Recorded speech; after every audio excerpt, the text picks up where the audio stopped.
सदाशिवसमारम्भां शङ्कराचार्यमध्यमाम् अस्मदाचार्यपर्यन्तां वन्दे गुरुपरम्परां श्रुतिस्मृतिपुराणानाम् आलयं करुणालयं नमामि भगवत्पादं शङ्करं लोकशङ्करं शङ्करं शङ्कराचार्यं केशवं बादरायणं सूत्रभाष्यकृतौ वन्दे भगवन्तौ पुनः पुनः ईश्वरो गुरुरात्मेति मूर्तिभेदविभागिने व्योमवद्व्याप्तदेहाय दक्षिणामूर्तये नमः। श्रीचिद्घनगणेशाय नमो मह्यं सुखनित्यं स्वप्रकाशं व्यापकं नामरूपयोः अधिष्ठानं बुद्ध्यबोध्यं बुद्धेर्दृक्यत्वनिर्मलम् अपारं सर्ववेदान्तवेद्यं प्रत्यक्परं तदेव हन्नमत्वनिश्चितामतिः। Just give me a moment. I forgot to open the door. It's too hot inside. I don't want to switch on the fan.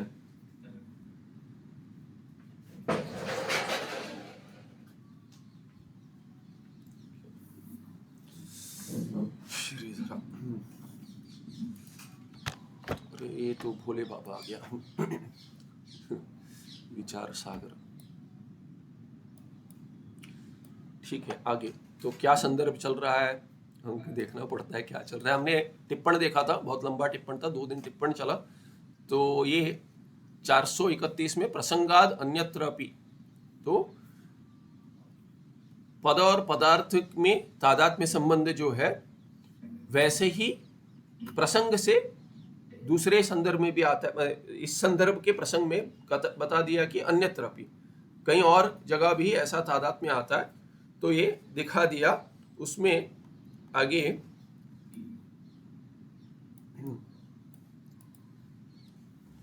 तो क्या कह दिया कि मृतपिंड जो है और घट उपादान कारण और उसका कार्य, कारण और कार्य में क्या है कि तादात्म्य संबंध है, वो भेद सहित अभेद है, ये बतला दिया। अभी कहते हैं मृत्पिंडात घटः यदि अत्यंत भिन्न स्यात् तर्हि अत्यंत भिन्न तैलादिवत घटो अपि मृत्पिंडा न जायेत।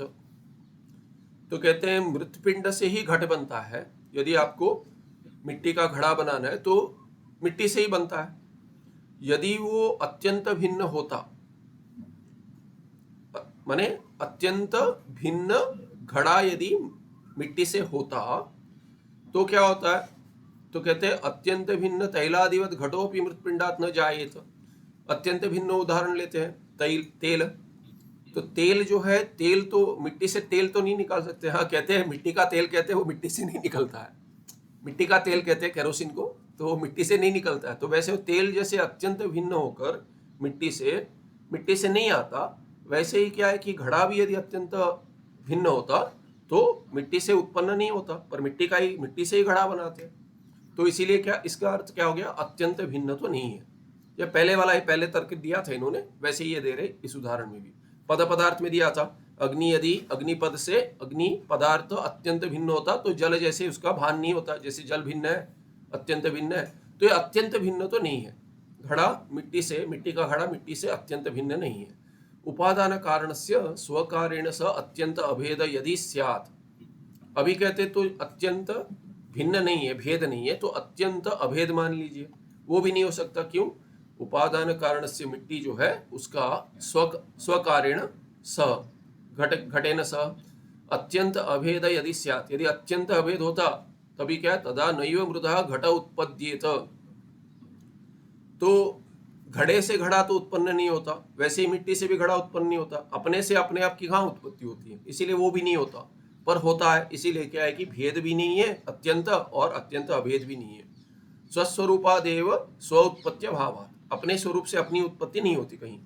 इसीलिए क्या है कि अत्यंत अभेद भी नहीं है मिट्टी और घड़े में। तस्माद् उपादान कारण से स्वकारेण से भेद सहित अभेद अस्ति। तो इसलिए भेद सहित अभेद हो गया कार्य कारण भाव में।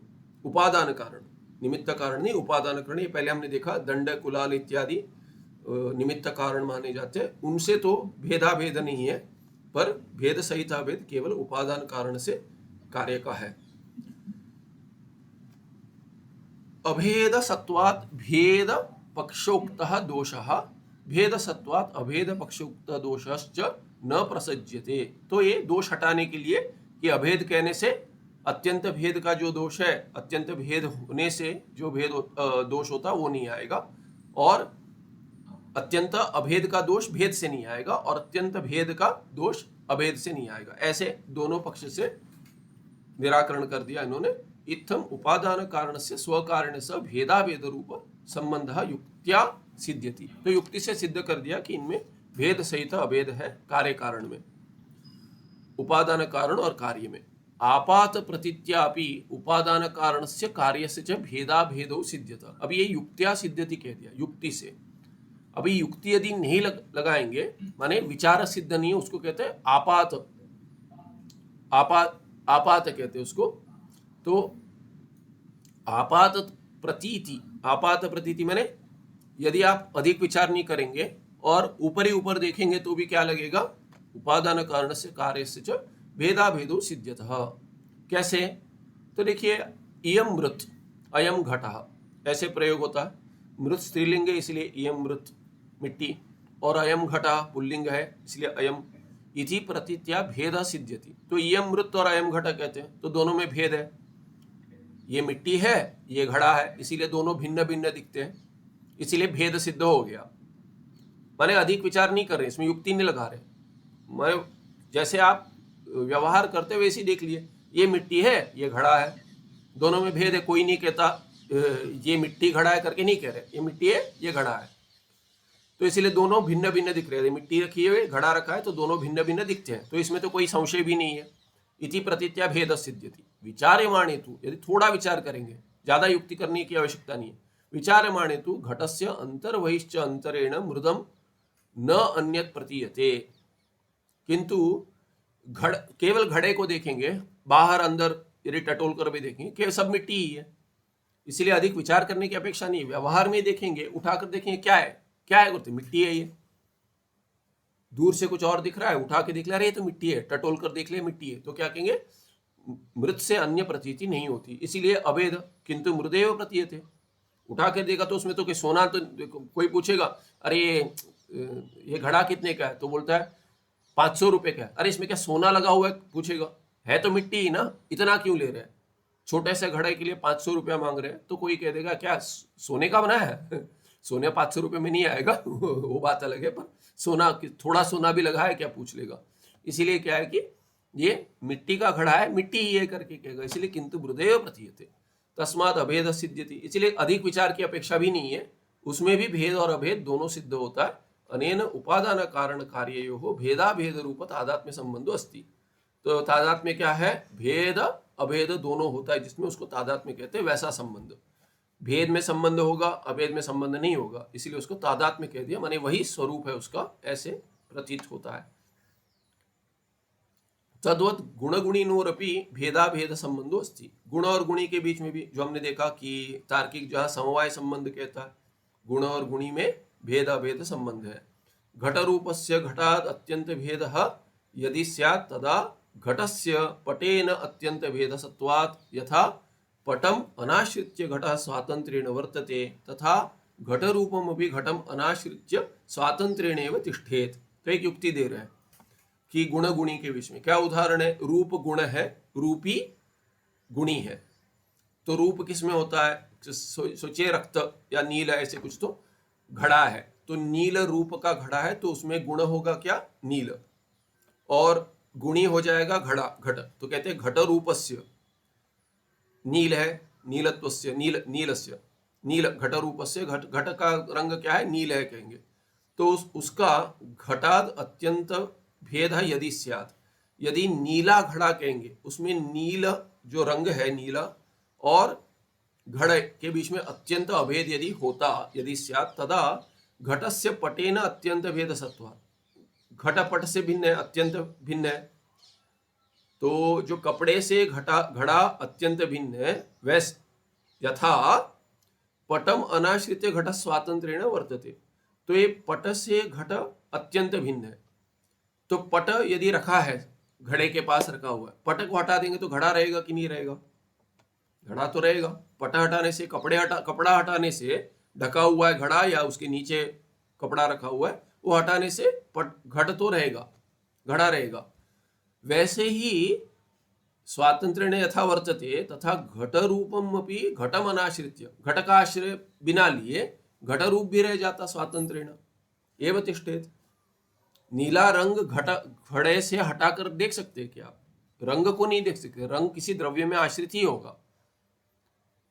कहते हैं कि कोई इस रंग का कुछ चाहिए, तो रंग जो है, अब ये रंग भी कहेंगे अरे ऊपर से रंग देते हैं, एशियन पेंट देंगे, तो बोलते एशियन पेंट है तो पेंट भी जो है ना वो केवल वो नहीं है, वो द्रव्य है, उसमें रंग तो उसका माने उसमें कुछ और मिक्स करेंगे तो उसका रंग बदल जाएगा, मिश्रित रंग बदल जाएगा। तो किसका रंग बदलेगा? वो पेंट है, तो पेंट जो है उसका कुछ रंग होगा, तो पेंट द्रव्य है।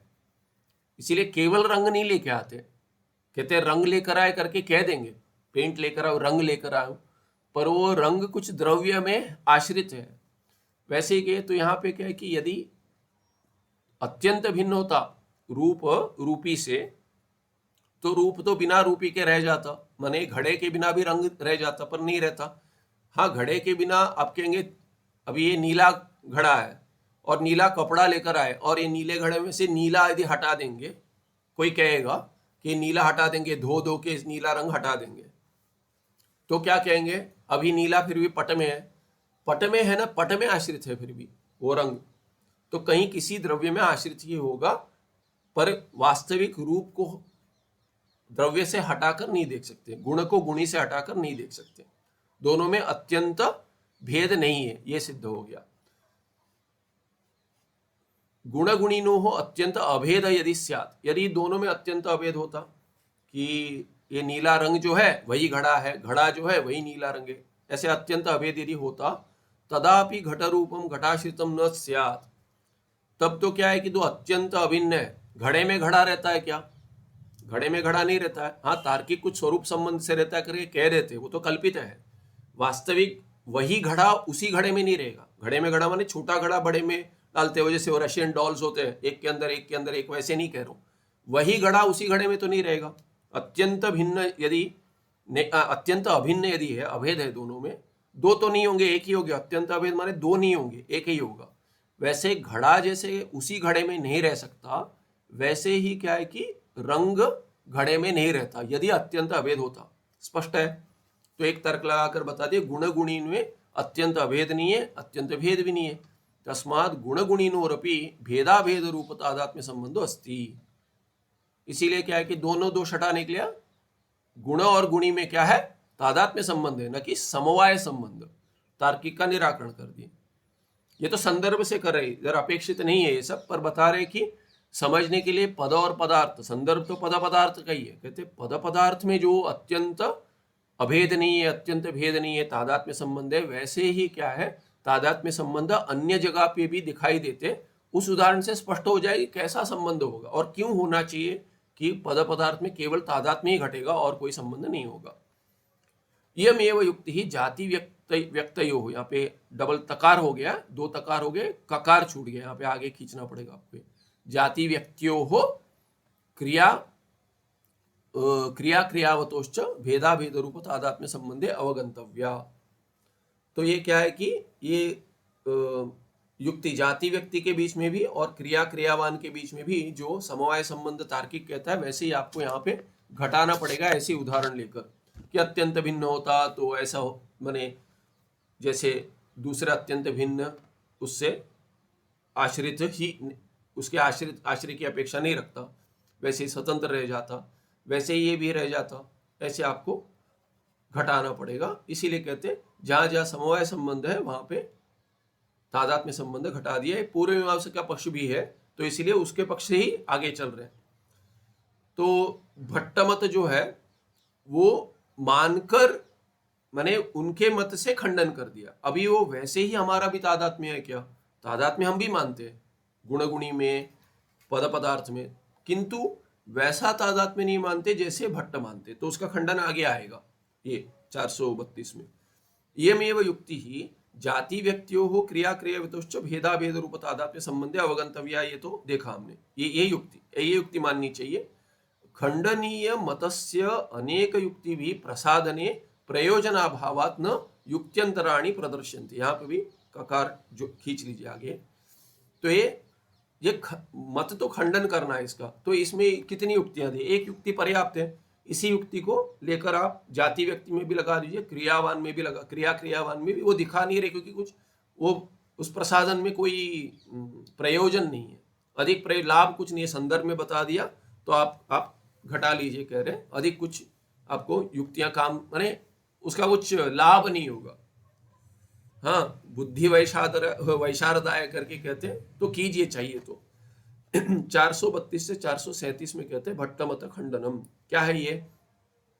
वाच्यवाचक हो भेदाभेद रूप तादात्म्य संबंध की जगह संगत के लिए संगतम इति निरूपणम। तादात्म्यम असंगतम, हाँ असंगतम कह दिया, तादात्म्यम कह दिया। तादात्म्य ने तादात्म्य संबंध, तादात्म्य संबंध असंगत है। असंगत है माने ठीक नहीं है। वाच्यवाचक, वाच्य हो गया पदार्थ, वाचक हो गया पद शब्द, शब्द और शब्द के अर्थ में पद पदार्थ में भेदाभेद रूप तादात्म्य संबंध जो है वो असंगत है, वो ठीक नहीं है कहते हैं। तादात्म्य जो है भेदाभेद ऐसा वाला नहीं है। तो क्या कह रहे हैं देखिए, एकस्य वस्तुना एकस्मिन् अधिकरणे भेद अभेदयोः उभयोः सामानाधिकरण्यं विरुद्धम। तो कहते हैं भेद भी होगा और अभेद भी होगा, और भेद क्या है? सत्य है। अभेद क्या है? सत्य है। तो अत्यंत अभेद नहीं है, अत्यंत भेद नहीं है, पर भेद और अभेद दोनों है, तो अत्यंत नहीं होगा, माने कुछ भेद कुछ अभेद ऐसा मान रहे हैं। अब ये भेद और अभेद जो है ना, ये दोनों क्या है? दोनों एक ही स्तर का है, उनमें तो कोई व्यावहारिक प्रातिभाषिक सत्ता नहीं है। इसीलिए क्या है कि पारमार्थिक सत्ता मानेंगे, माने कि सत्य ही है, भेद भी उतना ही सत्य जितना अभेद है। ऐसे यदि कहेंगे तो ये दोनों विरुद्ध है, ये साथ में नहीं रह सकते। कहेंगे सत्य रज्जु और सत्य सर्प, ये दोनों एक साथ माने भिन्न नहीं, एक ही दिख सकते हैं क्या? कहेंगे रज्जु भी है और सर्प भी है, ऐसा नहीं होगा।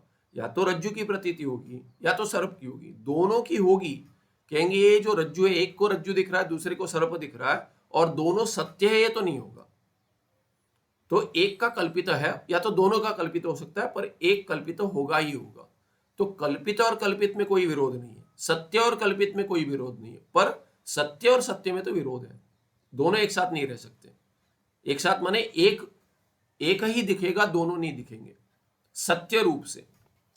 हाँ, दिखेंगे नहीं कहना चाहिए, दोनों हो नहीं सकते, माने भेद और अभेद दोनों एक साथ नहीं हो सकते, यदि भेद भी सत्य है और अभेद भी सत्य है। हाँ, यदि कहेंगे अभेद सत्य है, भेद कल्पित है, तो हम मानते हैं, ये सिद्धांति का पक्ष है। तो कहते हैं एक ही अधिकरण में भेद और अभेद दोनों कैसे होगा? तस्मात ये विरुद्ध है, ऐसा कोई नहीं कहता। एक ही जगह दोनों है, ये भी है वो भी है, दोनों का विरोध है, भेद और अभेद का विरोध है। भेद और अभेद दोनों कैसे होगा?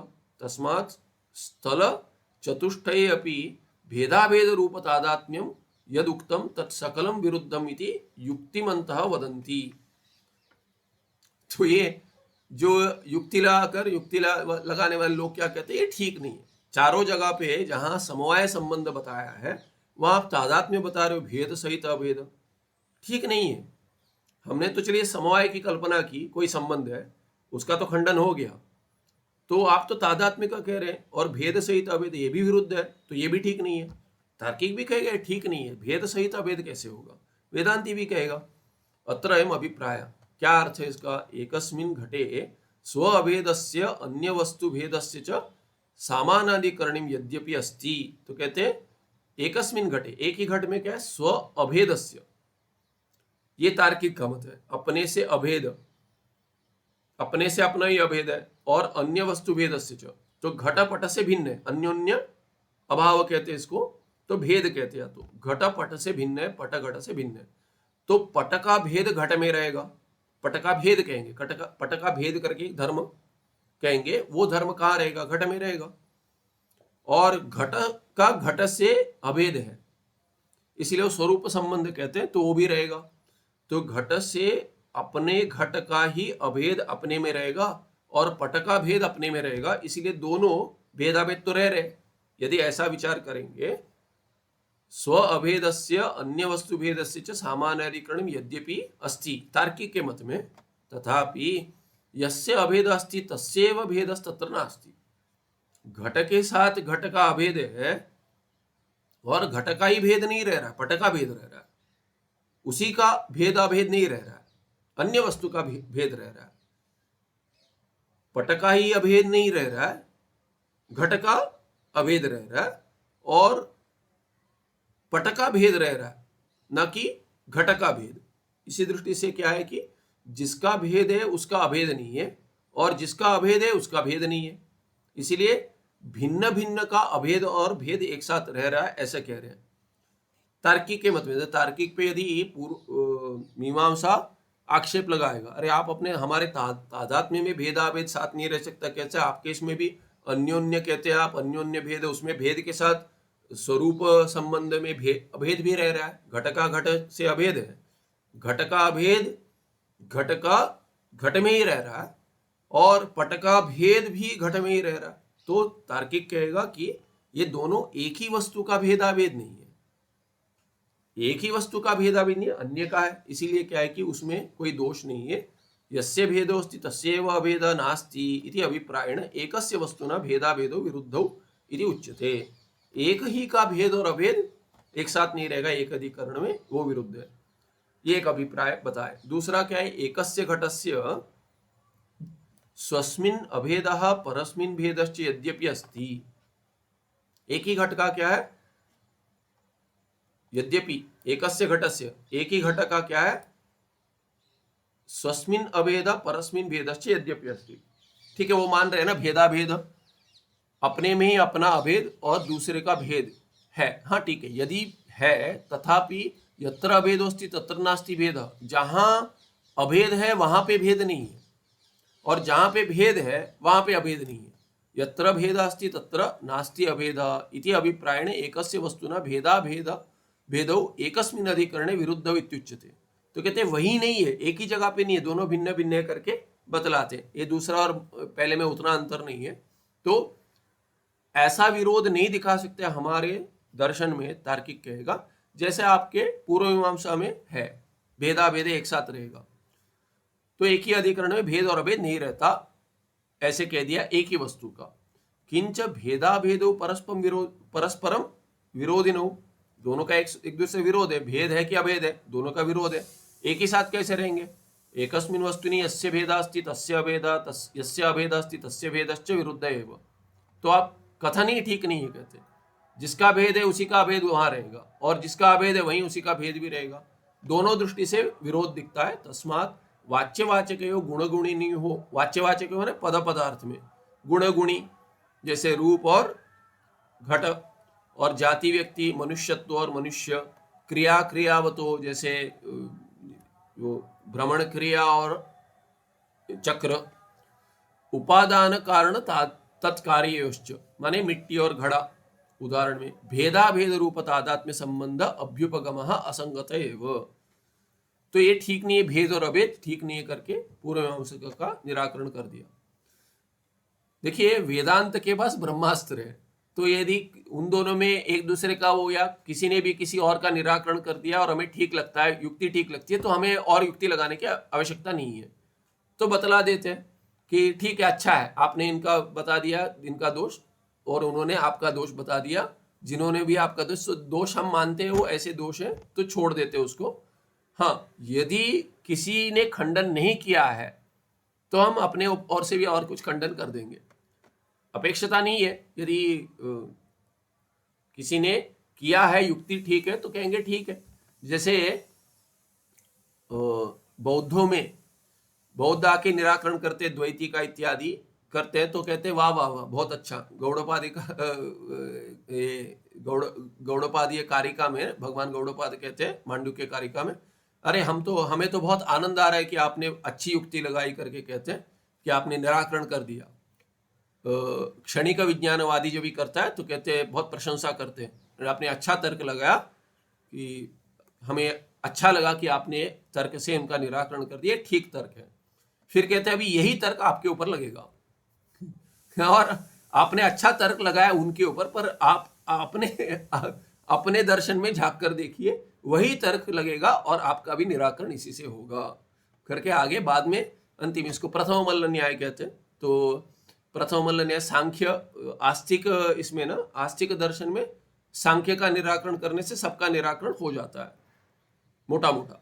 और यदि नास्तिक दर्शन है उसमें बौद्ध प्रथम मल्ल न्याय से मुख्य पूर्व पक्ष है, उनका निराकरण से बाकियों का भी हो जाता है। थोड़ा थोड़ा कुछ बच जाता है वो करते हैं, पर अधिकतर जैसे निराकरण उनका किया वैसे ही बाकियों का हो जाएगा। यदुक्तम वाचक शब्द वाची वर्तते वाच्य अर्थ बहिर्वर्तते इति वाच्यवाचकयो भेदः लोक प्रसिद्धः। तो क्या कहा था अभी, पद पदार्थ के संदर्भ में आ जाते हैं, कहते तादात्म्य का तो हमने खंडन कर दिया, पर जो पद पदार्थ में जो बताया ना आपने, क्यों आपने कहा कि भेदा भेद मानना पड़ेगा। आपने कहा था यदुक्तम वाचक शब्द वाची वर्तते, ये वाचक शब्द जो है वो वाक में होता है और वाच्य अर्थ बाहर होता है। जिह्वा पे तो घड़ा नहीं है, वहां पे वाग इंद्रिय में, वाग इंद्रिय जो है जिह्वा माने वाग इंद्रिय में घड़ा नहीं। वाग इंद्रिय के साथ क्या, वाक में माने जो उससे जो वाग इंद्रिय से उत्पन्न हो रही है वाक, उसका कार्य जो है शब्द, वो जो वाचक शब्द है वो वाक में है और वाच्य नहीं है। वाच्य वहां नहीं है, वाच्य तो बाहर है, घड़ा वास्तविक घड़ा तो बाहर है, यहाँ पे तो घड़ा शब्द है वाक में। तो कहते हैं इति वाच्यवाचक और भेद लोक प्रसिद्ध है। ऐसे जो आपने कहा था, कोई नहीं कहता कि घड़ा मुंह में है, कोई कहता है कि घड़ा तो बाहर ही है, मुंह में तो शब्द, मुंह से शब्द निकल रहा है। तो ये जो कहा था श्रुतो ओंकार रूप अक्षरम परम ब्रह्म इति उक्तत्वात्, तो पहले कहा था ओंकार रूप अक्षर ही पर ब्रह्म है, ये कहा था मांडुक्य उपनिषद इत्यादि के कर। अभेदश्च सिद्ध इति, और आपने क्या कहा था, उससे अभेद भी सिद्ध होता है, उसमें शब्द प्रमाण है। इति वाच्यवाचक और भेदा भेदो प्रमाण सिद्धौ इति, ऐसा आपने जो कहा था पहले, कहते हैं कहा था कि नहीं कहा था, कहते हमने कहा था। तो अभी अत्र उच्यते, ये ठीक नहीं है। प्रणव रूपस्य ओंकार अक्षरस्य परब्रह्मणश्च अभेद वेदे कथितः। वहां पे क्या क्या संदर्भ है, कहते मांडुक्य उपनिषद में प्रणव रूप जो ओंकार है, प्रणव भी कहते हैं ओंकार को, वो जो अक्षर है उसका परब्रह्म के साथ अभेद बताया गया है वेद में, वेदांत में। न तो तस्य वेदस्य वाच्यवाचक और अभेदे तात्पर्यम। तो कहते हो परमात्मा और ओंकार अक्षर में अभेद बताया गया, वेद का न तो तस्य वेदस्य वाच्यवाचक अभेदे तात्पर्यम, उस पंक्ति का, वेद का वाक्य का वाच्यवाचक में, वाच्य और वाचक में अभेद है, ये तात्पर्य नहीं है। वहां पे जो अभेद बतलाया गया है ओंकार और परब्रह्म में, उसका अर्थ नहीं है कि वाच्य और वाचक दोनों एक है। तस्य गूढ़म तात्पर्यम तात्पर्यांतरम अस्ति, वहां पे कुछ गूढ़ तात्पर्य है, वो आपने उसके विचार सिद्ध नहीं है आपके लिए, कहते उसमें कुछ छुपा हुआ है, रहस्य है। क्या है, यत्र यत्र ओम इति अक्षरम ब्रह्म इति कथ्यते तत्र तत्र ओम इत्यक्षरम परब्रह्म रूपेण उपास्यम। उपासना बता रहे हैं, ओम ऐसे जहां जहां उच्चारण हो रहा है, ओम इति अक्षरम ब्रह्म ऐसा कहा गया, ऐसे वाक्य है, उसमें क्या है कि इति उपास्यम, इति ब्रह्मोपास्यम। ब्रह्म तो देखिए कहेंगे कि ब्रह्म कहाँ है, कहेंगे अरे ईशावास्यम इदम सर्वम, ये सब ब्रह्म ही है। फिर भी क्या है कि दिख तो प्रपंच रहा है, घटपट आदि प्रपंच दिख रहा है, उसमें ब्रह्म करके दृष्टि नहीं हो पा रही है। माने ब्रह्म करके देख सकते हैं, नहीं ऐसा नहीं कह रहे, पर क्या है कि ब्रह्म करके दिख रहा है क्या, ब्रह्म क्या है, सत्यम ज्ञानम अनंतम ब्रह्म नहीं दिख रहा है, या परमात्मा किसी रूप में आप इष्ट देवता है ऐसे नहीं दिख रहे हैं। तो क्या दिख रहा है, विराट रूप नहीं दिख रहा आपको, जैसे 11वें अध्याय में बतलाया है कि अर्जुन को विश्वरूप दर्शन दे दिया, वैसा तो विश्वरूप दर्शन हमें नहीं हो रहा। तो कहते हैं आप क्या करो, ओम ये शब्द जो है ना, ओम शब्द तो सुनाई देता आपको, तो उच्चारण करेंगे मन में ही, जो उच्चारण करेंगे ओम करके शब्द का उच्चारण मन में होगा, उसमें उस शब्द में ब्रह्म की दृष्टि रखो। ऐसे ऐसे वाक्य का अर्थ है करके कह रही है, ओम इति अक्षरम परब्रह्म रूपेण उपास्यम, परब्रह्म के रूप में ही ओम शब्द की उपासना करो, न कि वास्तविक अभेद है दोनों में, ऐसे कह रहे। इत्यर्थे वाक्य से तात्पर्यम न तो परब्रह्मण ओम इति अक्षर से च भेदाभावे किम तात्पर्यम नास्ति इत्यर्थ। न परब्रह्म और ओम इस अक्षर में भेद के अभाव में तात्पर्य नहीं है, पर उपासना में तात्पर्य। इदम तो तात्पर्य भट्टः न वेद, ये भट्ट मत में नहीं है, उनको ये तात्पर्य नहीं समझा, क्योंकि वो तो जो कहते हैं उसमें वो मीमांसा करते हैं, किंतु सब कर्मकांड की दृष्टि है। तो कर्मकांड में जो है वो दृष्टि है, वो वास्तविक अभेद करके लेकर जो चल रहे हैं वैसा अर्थ है नहीं, वैसा अर्थ उन्होंने लगाया। तो ये उपासना के लिए है ऐसे नहीं मानते वो।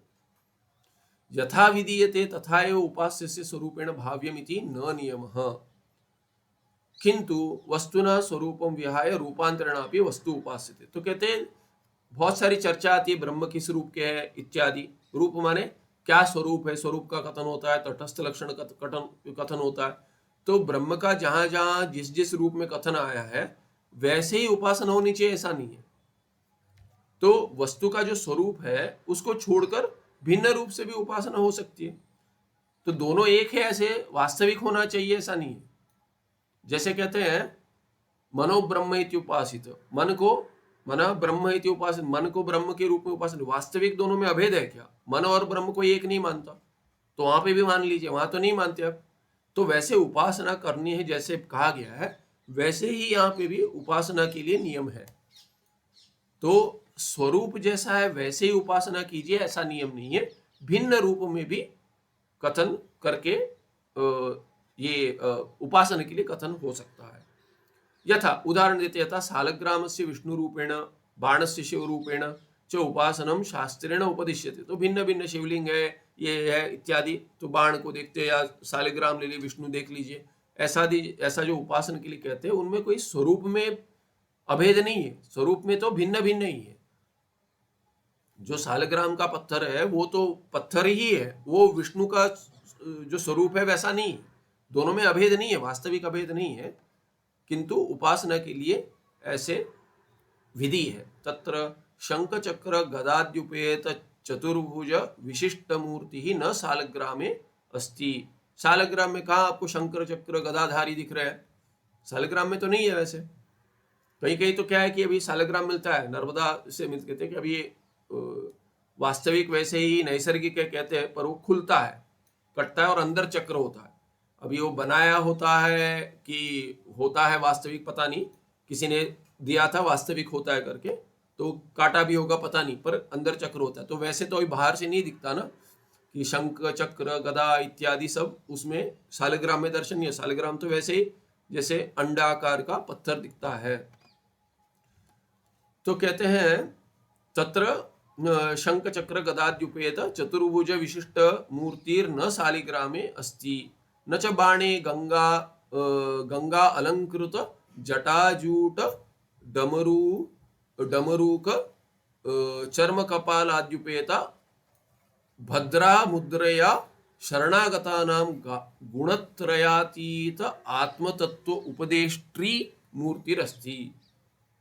जैसे दक्षिणामूर्ति उपदेश दे रहे हैं, ऐसे कोई है क्या कि गुणत्रय, ये पता नहीं क्या कहाँ से क्या आ गया, कुछ पॉपअप आ गया। तो क्या कह रहे हैं, और ऐसे न कि वहां पे सालग्राम या बाण में कहते हैं गंगा अलंकृत, गंगा से अलंकृत जैसे शिव जी है इत्यादि, जटाजूट है, डमरू है, चर्म है इत्यादि, ऐसे सब जो भी है ये कपाल इत्यादि लेके, ऐसे तो उसमें प्रतीत नहीं होता।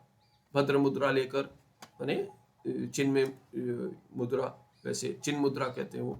ऐसे शरणागतों को क्या है कि उपदेश देने वाले ऐसी मूर्ति तो नहीं दिखती वहां पे, किंतु सालग्राम बाणादिकम शिला रूपेण एव अस्ति, शिला रूप पत्थर के रूप में ही दिखती है। किंतु शास्त्राज्ञया शिला दृष्टि परित्याग पूर्वकम सालग्रामे बाणे च क्रमेण विष्णु स्वरूपेण शिव स्वरूपेण च उपासना क्रियते।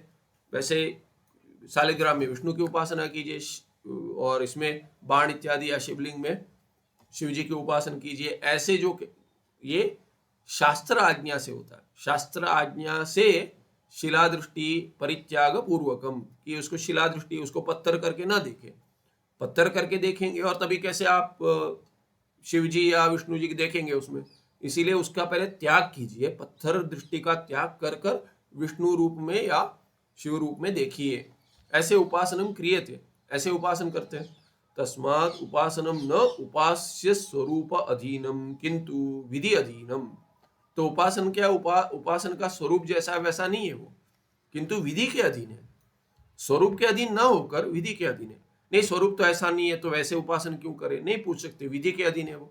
यथा शास्त्र विधत्ते तथा उपासितव्यम, जैसे शास्त्र में विधि है वैसे उपासन करनी चाहिए, कैसे भी दूसरी उपासन नहीं कर सकते, नहीं हमें ऐसे ठीक लगता है, वो कुछ वैसा फल नहीं देगा। किंच छांदोग्योपनिषदि पंचाग्नि विद्या प्रकरणे द्युपर्जन्य पृथ्वी पुरुष योषित रूपा पंचया पंच पदार्थ, तद्धित कर दे उसको, तो 5 पदार्थ, पंच पदार्था अग्निदृष्टि उपासितव्या, अग्निदृष्ट्या उपासितव्या। तो कहते हैं पंचाग्नि विद्या थी छांदोग्य में, तो उसमें अग्नि दृष्टि कहाँ होनी चाहिए, अग्नि में आहुति डालते हैं, तो अग्नि क्या है, द्युलोक, पर्जन्य, पृथ्वी, पुरुष और योषित, योषित माने स्त्री, तो द्यु, द्यु माने स्वर्ग, तो स्वर्ग पर्जन्य उससे वर्षा होती है, तो द्यु में जब आहुति लगाते हैं स्वर्ग में तभी पर्जन्य वर्षा होती है, वर्षा फिर अग्नि, तो द्यु रूप अग्नि में आहुति लगाने से किसकी आहुति बताएंगे आगे इसमें, तो श्रद्धा की आहुति, ये पढ़ ही लेते हैं, तो श्रद्धा सोम वृष्टि अन्न रेतो रूपा पंच पदार्थ, यहाँ पे पंचयः करके लिख दिया, यह तो ठीक नहीं लग रहा है, ये पंच पदार्थ आहुति रूपेण उपासनीयाः इति च श्रुतिराह। तो उसमें क्या कहा गया, द्युलोक में श्रद्धा जब ये आहुति लगती है, द्युलोक क्या है, अग्नि है, द्यु अग्नि है, अग्नि में श्रद्धा की जब ये आहुति लगती है तभी पर्जन्य होता है, पर्जन्य में सोम की आहुति लगती है तभी पृथ्वी उत्पन्न होती है, तो पृथ्वी में वृष्टि इत्यादि ऐसे आहुति, ये सब क्या है कि पंच पदार्थ है आहुति रूपेण, तो ये सब क्या है कि ये सब एक एक में डलेंगे। तो अभी कहते हैं फिर उसके बाद क्या है कि वृष्टि पृथ्वी में, फिर उसके बाद क्या उत्पन्न होगा, पुरुष उत्पन्न होगा, हाँ, तो फिर उसके बाद क्या है कि अन्न, वृष्टि, श्रद्धा सोम वृष्टि होगी, फिर अन्न, अन्न पुरुष में जब ये उत्पन्न होगा तभी क्या है कि नहीं आहुति लगी, पुरुष को अग्नि रूप में देखे, फिर अन्न की आहुति उसमें दे, फिर क्या होगा कि उसमें हाँ, फिर उसमें क्या है कि ये मैंने गलत लगाया अर्थ, तो उससे क्या क्या उत्पन्न होगा देखो, फिर उसकी आहुति लगा या श्रद्धा, तो द्यु से, द्यु में श्रद्धा, फिर सोम उत्पन्न होगा, मैंने पृथ्वी कह दिया नहीं, फिर उसके बाद पर्जन्य, उसमें क्या है कि सोम की आहुति देंगे तो फिर वृष्टि उत्पन्न होगी, फिर क्या है कि ये पृथ्वी में वृष्टि की आहुति होने से पुरुष उत्पन्न होगा और अन्न उत्पन्न होगा, अन्न उत्पन्न होगा, फिर अन्न का आहुति पुरुष में देंगे तभी रेतस उत्पन्न होगा, और रेत की आहुति देंगे योषित में स्त्री में तभी ऐसे आगे करते करते ये क्या है कि तभी जल रूपे, ये कहा गया रूपा पंच पदार्थ आहुति रूपेण उपासनीय। तो ऐसे पंचाग्नि विद्या उपासन से, पंचाग्नि विद्या उपासन है, उपासन ऐसे उपासन करेंगे तो इसका फल बताया गया ब्रह्मलोक। तो ये क्या है कि ये आहुति रूपेण उपासनीय इति च श्रुतिराह। तो इसमें क्या है कि ये 5 जो है द्यु पर्जन्य पृथ्वी पुरुष और योषित, ये हो गए अग्नि, इसमें अग्नि दृष्टि होनी चाहिए, और श्रद्धा सोम वृष्टि अन्न और रेतस में क्या होना चाहिए, इसमें आहुति रूप कल्पना करनी चाहिए। ये हो गया उपासन, पंचाग्नि विद्या कहते हैं, विद्या माने उपासना। वहां पे तत्र द्युलोकादया न अग्नय, वहां पे द्युलोक इत्यादि अग्नि तो नहीं है, ना भी श्रद्धादय आहुतया, श्रद्धादि आहुति भी नहीं है, किंतु वेदाज्ञया द्युलोकादय अग्नित्वेन श्रद्धादयश्च आहुतित्वेन उपास्यन्ते। किंतु क्या है कि केवल उपासना के लिए विधि है कि द्युलोक को अग्नि दृष्टि से देखो, उसमें श्रद्धा आहुति रूप में देखो इत्यादि। ऐसे जब भी उपासना करेंगे कि जैसे आहुति लग रही है उससे ये उत्पन्न हो गया, ऐसे करते करते क्या है कि उपासना सिद्ध होकर ये करेंगे तभी ब्रह्मलोक की प्राप्ति हो सकती है करके कह दिया, उसका फल है। एवं एवं उसमें क्या क्या है, विधि के अधीन है, विधि जैसे कहती है वैसे करना है। एवं एवं ओम इति, अभी संदर्भ में क्या है, ये उदाहरण हो गया, उदाहरण क्या है, एवं एवं ओम इति अक्षरम ब्रह्म जो पंक्ति है वहां पे वास्तविक वाच्यवाचकों में अभेद नहीं है। ओम इति अक्षर विषय का ब्रह्म उपासनम उक्तम, कहते क्या है, एवं एवं ओम इति अक्षर विषय का ब्रह्म, अक्षर ओम अक्षर जिसका विषय है वैसा ब्रह्म जो है वैसे ब्रह्म की उपासना कीजिए। तो ओम इति अक्षर विषय का ब्रह्म उपासनम उक्तम, तत्र ओम इति अक्षर से वस्तुतः ब्रह्म स्वरूपत्व अभावेपि, ओम और ब्रह्म एक नहीं है, फिर भी क्या है, ब्रह्म स्वरूपत्वेन उपास्यत्व उपपद्यते, फिर भी कथन से क्या प्रतीत होता है कि ये उपासना है। उपासना है तो उपासना जैसे विधि वैसे कर सकते हैं। तो इसीलिए क्या है कि दोनों में अभेद होने की अपेक्षा नहीं है, न होते हुए भी उपासना संभव है, इसीलिए वो उपासना की पंक्ति है, न कि अभेद की। वाच्यवाचक में उपासना वाक्य वस्तुना अभेद न अपेक्षते, अपेक्षा ही नहीं है, दोनों एक। कहते यार ये कोई विचार भी नहीं आता है, इसको ऐसे क्यों कह दिया करके पूछ सकते आप।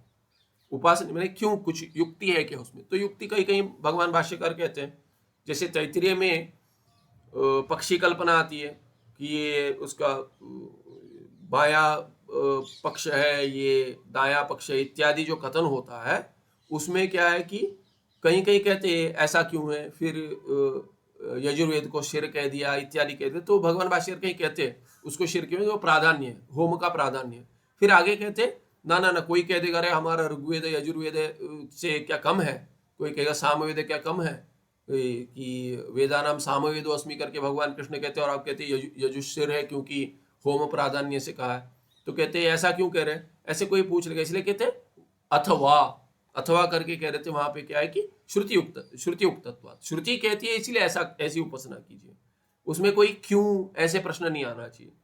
हाँ कहीं कहीं हेतु लगता है कि स्मरण रखने के लिए इत्यादि काम आता है, उसमें कर लीजिए, किंतु वास्तविक उसमें कोई अपेक्षित ही नहीं है कि उसके कोई क्या किस कारण से कहा है। इसीलिए कहते हैं उपासना वाक्य वस्तुना अभेद न अपेक्षते, अभेद की अपेक्षा ही नहीं, किंतु भिन्नम वस्तु अभिन्नतया उपास्यते, जो भिन्न है उसमें ही अभेद की दृष्टि होनी चाहिए। जैसे मन हो ब्रह्म या सालिग्राम हो विष्णु इत्यादि।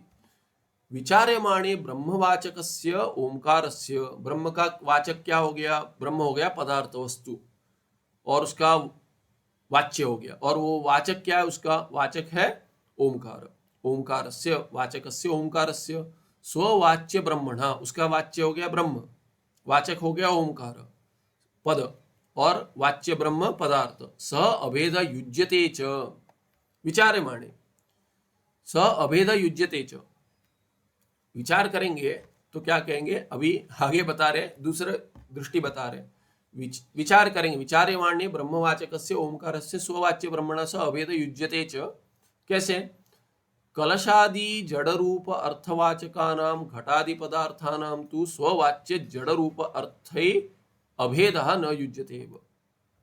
कैसे करके नहीं, श्रुति में कहा भी गया है यदि ब्रह्मवाचक ओंकार है और वाच्य ब्रह्म है, दोनों में अभेद श्रुति में जो कहा गया है ये उपासना के लिए, वास्तविक वो केवल उपासना कांड नहीं है, ज्ञान कांड भी है। ज्ञान कांड है तो दोनों में एकता होनी चाहिए, तो कहते हैं वो ठीक है।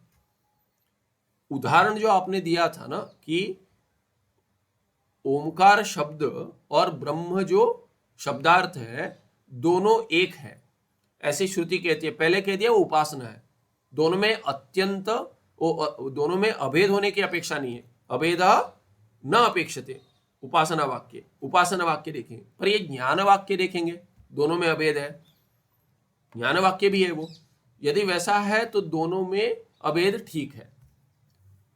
पर जब भी उनमें अभेद है, ओमकार और ब्रह्म में तो शब्द प्रमाण से दोनों में अभेद है मान लेते हैं, वो ठीक है, किंतु कलशादि जड़ रूप अर्थवाचकानां घटादि पदानां तु स्ववाच्य जड़ रूप अर्थैः अभेदः न युज्यते एव। किंतु क्या है कि एक जड़ कलशादि जो जड़ है उसका वाचक जो है वो भी जड़ है, शब्द कलश घट ऐसे जो शब्द है वो जो है वाचकानाम घटादि पदानाम, तो ये जड़ पदार्थ का जो वाचक शब्द है उसका स्ववाच्य जड़ रूप अर्थ ही अभेद, माने कलश जो जड़ पदार्थ है उसके साथ घटादि पद का तो दोनों में अभेद, ये ठीक नहीं है। ओमकार और ब्रह्म में होने दीजिए, पर घट और कलश में, घट पद और कलश पदार्थ में उन दोनों में अभेद तो ठीक नहीं है। क्यों ठीक नहीं है, माने जो उदाहरण दिया है उदाहरण ठीक है, पर उदाहरण में नहीं बैठ रहा है, नहीं है कहते। माने जो पूर्वमीमांसक ने कहा उसके लिए प्रमाण दिया, अभेद के लिए क्या है, शब्द प्रमाण है, कहते हैं ओमकार का ब्रह्म के साथ अभेद है, पद का पदार्थ के साथ अभेद है, तो बोलते वहां ठीक है, उपनिषद में कहा गया है। पर ये व्यवहार में घट और घट पदार्थ, घट पद और घट पदार्थ में उसमें अभेद ठीक नहीं है। तथापि सर्वेषां नाम रूपाणाम ब्रह्मणि कल्पितत्वात्, फिर भी कहते हैं इन दोनों में तो ठीक नहीं है ना। अभी घट पद और घट पदार्थ में ठीक नहीं है, फिर भी क्या कहते, फिर भी घटा रहे, तथापि सर्वेषां नाम रूपाणाम ब्रह्मणि कल्पितत्वात् ब्रह्म सर्वाधिष्ठानम भवति। कहते ये हमने वो मांडुक्य का मैंने समझा था संदर्भ में कैसा है, वही संदर्भ में बता रहे हैं, वहां पे कैसे उसका अर्थ लगाते हैं। तो कहते हैं सर्वेषाम नाम रूपाणाम ब्रह्मणि कल्पितत्वात्, ब्रह्म में कल्पित है नाम रूप। नाम रूप तो मिथ्या है, सत्यम ज्ञानम अनंतम ये सत्य है, माने ये यही स्वरूप है उसका, ब्रह्म का। नाम रूप स्वरूप में नहीं आता है, नाम रूप कल्पित है, अध्यस्त है। आद्य त्रयम सत्यम जो इसमें आता है पंचदशी में कहते हैं, तो क्या है,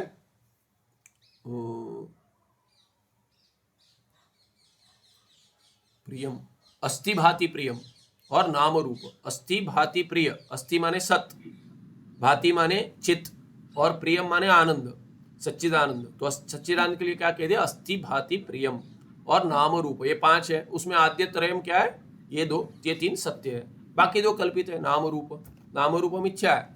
तो यहाँ कह दिए नाम रूप मिथ्या है पर ब्रह्म में कल्पित है। मिथ्या माने क्या, नाम रूपाणाम ब्रह्मणि कल्पितत्वात् सर्वेषाम। इसीलिए घट कलश इत्यादि, घटादि घटपट इत्यादि शब्द जो है वो सब ब्रह्म में कल्पित है। और इसीलिए क्या है कि ब्रह्म सर्वाधिष्ठानम भवति, सभी का अधिष्ठान ब्रह्म ही हो गया। ओंकारोपि ब्रह्मण नाम, और ओंकार क्या है, ब्रह्म का नाम है। तस्मात् ब्रह्मणि ओंकार कल्पित है, इसलिए ओंकार भी ब्रह्म में कल्पित है। जैसे घटपटादि शब्द ब्रह्म में कल्पित है, वैसे ओंकार भी शब्द होने के कारण ओंकार भी ब्रह्म में कल्पित है, क्योंकि नाम है, नाम कल्पित होता है। कल्पितम वस्तु अधिष्ठान अव्यतिरिक्तम अधिष्ठान आत्मकम एव भवति, और कल्पित की क्या सत्ता है, अधिष्ठान की सत्ता ही है। इसीलिए नाम रूप कल्पित है, उसका अर्थ क्या हो गया, ब्रह्म में कल्पित है, माने उनकी सत्ता ब्रह्म की सत्ता है। यही अर्थ हो गया ना, यही अर्थ हो गया। जैसे जल रेगिस्तान में दिख रहा है, तो जल क्या है, कल्पित जल रेगिस्तान से, उसके रेत से अभिन्न होगा। तस्मात् ओम, हाँ, इसलिए क्या, तस्मात् ओम इति अक्षरम ब्रह्म एव, इसलिए ओम अक्षर ब्रह्म है। तो ओम शब्द जो ब्रह्म में कल्पित है वो अधिष्ठान की सत्ता रखता है, इसीलिए ओम इति अक्षरम ब्रह्म एव। तभी घटपटादि शब्द का क्या होगा, घटपटादि नाम तू जड़ रूप स्वार्थ न अधिष्ठानम।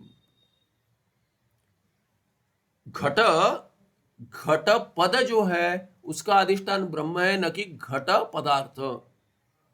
भेद दिखा रहे। ओम शब्द जो है उसका अर्थ क्या है, ब्रह्म। पद पदार्थ में अभेद कैसे होगा, कहते ओम क्या है, ब्रह्म में कल्पित है, और ओम ही उसके पद का अर्थ है, इसीलिए ब्रह्म ही उस ओम पद का अर्थ है, ब्रह्म में कल्पित है। तो कल्पित का उसके अधिकरण के साथ अभेद होता है, अधिष्ठान के साथ। अधिष्ठान सत्य है ब्रह्म, और ओम शब्द कल्पित है, तो अभेद हो गया। तो कहते हैं तो फिर घटपटादि को भी ब्रह्म से अभिन्न मानो, अधिष्ठान से। बोलते ठीक है, घटपटादि नाम जो है वो सब मिथ्या है, ब्रह्म में कल्पित है, तो उनका ब्रह्म के साथ अभेद है, हम मानते हैं। पर घट का पद का घट पदार्थ के साथ अभेद नहीं है। घट पदार्थ भी कल्पित है ब्रह्म में, पद कल्पित है, नाम कल्पित है, और पदार्थ क्या है, रूप है, वो भी कल्पित है। तो आप देखिए, जैसे यहां उदाहरण से देकर रुक जाते हैं, फिर अगले पार्ट में देखेंगे, थोड़ा क्लिष्ट लगेगा, इसलिए उदाहरण दे देता हूं कि सोने में सोना जो है वो अधिकरण है, सोना सत्य है, उसमें क्या है कि माला कल्पित है, सोने की माला कल्पित है, माला नाम भी कल्पित है, माला भी कल्पित है, और क्या है कि अंगूठी कल्पित है, सोने में ही कल्पित है ना ये सब। तो अभी कहते हैं कि अंगूठी का सोने से अभेद है, अंगूठी सोना ही है, माला भी सोना ही है, कड़ा भी सोना ही है, सोने का कड़ा। तो ये सब यदि है सोने से अभिन्न है, अधिकरण से अभिन्न है, किंतु माला और जो अंगूठी है उसमें भेद है कि नहीं है, वो दोनों तो एक नहीं है ना, उनमें भेद है। माला और अंगूठी में भेद है, अंगूठी और कड़े में भेद है, कड़े और माला में भेद है। तो जो आश्रित है, कल्पित और कल्पित में भेद है, किंतु कल्पित और नीचे जो अधिष्ठान है सबका, उसमें अभेद है। तो नाम, सब नाम और रूप किस में कल्पित है? वो तो नाम और रूप कल्पित है ब्रह्म में। तो नाम जो है वो ब्रह्म ही है और रूप जो है वो ब्रह्म ही है, किंतु नाम और रूप में भेद है। पद और पदार्थ दोनों कल्पित है, पद और पदार्थ में भेद है। पद और अधिष्ठान ब्रह्म में अभेद है, पदार्थ और अधिष्ठान ब्रह्म में अभेद है। तो घटपटादि शब्द ब्रह्म से अभिन्न है क्योंकि वो कल्पित है ब्रह्म में। और क्या है कि घटपटादि रूप जो है पदार्थ, वो पदार्थ भी ब्रह्म से अभिन्न है, किंतु घटपटादि शब्द और घटपटादि शब्दार्थ पदार्थ एक दूसरे से भिन्न है, एक दूसरे से भिन्न है। ऐसे दृष्टि रखिए। ये अगले पाठ में एक बार फिर देखेंगे। सुखम नित्यं स्वप्रकाशम व्यापकं नाम रूपे अधिष्ठानं बुद्ध्य बोध्यं बुद्धेर्दृक्यत्तु निर्मल पारम सर्ववेदांत वेद्यं प्रत्यक परम तदेवान्नमत्तो निश्चितामति। ठीक है, 5 अक्टूबर को मिलेंगे। हाँ जी, प्रश्न है, पूछिए। आप बोलिए पहले, आप कुछ नहीं, मैं बोल रहे थे। 5 अक्टूबर को मिलेंगे। मैंने लिखा भी था कि अगला पाठ 5 अक्टूबर को होगा। अभी सरस्वती शयन दिन शुरू हो जाएंगे और मैं प्रवास में भी हूँ, तो प्रवास में नहीं करूँगा पाठ उधर। मेरे को ये एक असाइड नोट है, ये क्लास का असाइड नोट ये पूछना था। गृह